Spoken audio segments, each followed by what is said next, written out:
શું તમે ક્યારેય આવા stuff capsicum with spicy red gravy ઘરે બનાવી છે? તો આજે જ બનાવી નાખજો. પૂરી રેસિપીની ડિટેલ્સ અહીં ટાઇટલ પાસે મેં લિંક મેન્શન કરી છે, તો ત્યાં જઈને તમે વિઝિટ કરી શકો છો. અને મારી ચેનલમાં નવા આવ્યા હોય અને મારી ચેનલને સબસ્ક્રાઇબ ના કરી હોય તો પ્લીઝ સબસ્ક્રાઇબ કરજો. સબસ્ક્રાઇબ કરવું તો બિલકુલ ફ્રી છે. હવે સ્ટફિંગ માટેનો મસાલો બનાવીશું. તો અહીંયા એક બાઉલમાં મેં 1 ચમચી ધાણા જીરું પાવડર, 1 ચમચી લાલ મરચું પાવડર, 1/4 ચમચી જેટલું હળદર પાવડર અને સ્વાદ પ્રમાણે મીઠું નાખી અને પાણી નાખીને મસ્ત મસાલાની સ્લરી બનાવી લઈશું.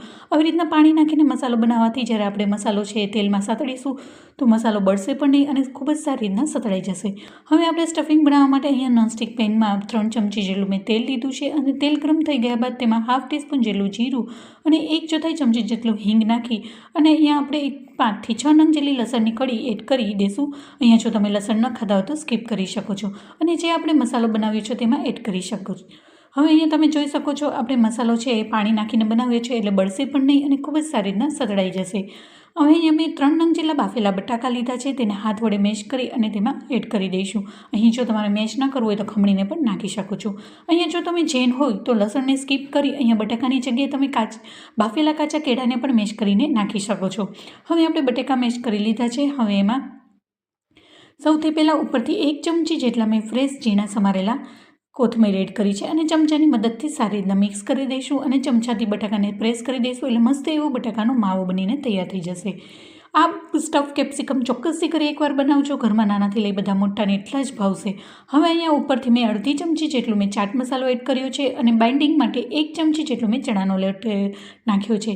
ચણાના લોટથી ખૂબ જ સારું એવું બાઇન્ડિંગ થઈ જશે અને જ્યારે આપણે કેપ્સિકમને સ્ટફ કરીને સેલો ફ્રાય કરીશું તો એ છૂટું પણ નહીં પડે. હવે ચમચાની મદદથી ચણાના લોટને બટાકામાં સારી રીતના મિક્સ કરી લઈશું.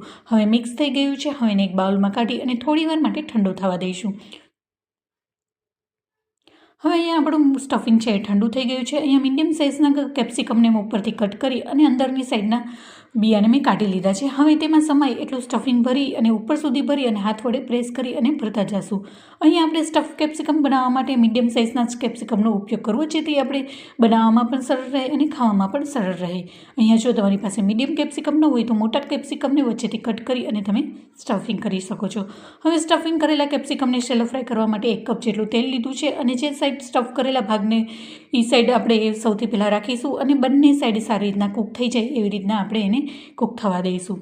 તો આ સ્ટફ કેપ્સિકમને હવે એક સાઈડ થઈ ગયા છે. હવે બીજી સાઈડ પણ આપણે એને પલટાવી લઈશું અને કેપ્સિકમને કૂક થવામાં જાજો એવો સમય પણ નથી લાગતો અને ખૂબ જ ફટાફટ સારી રીતના કૂક થઈ જાય છે.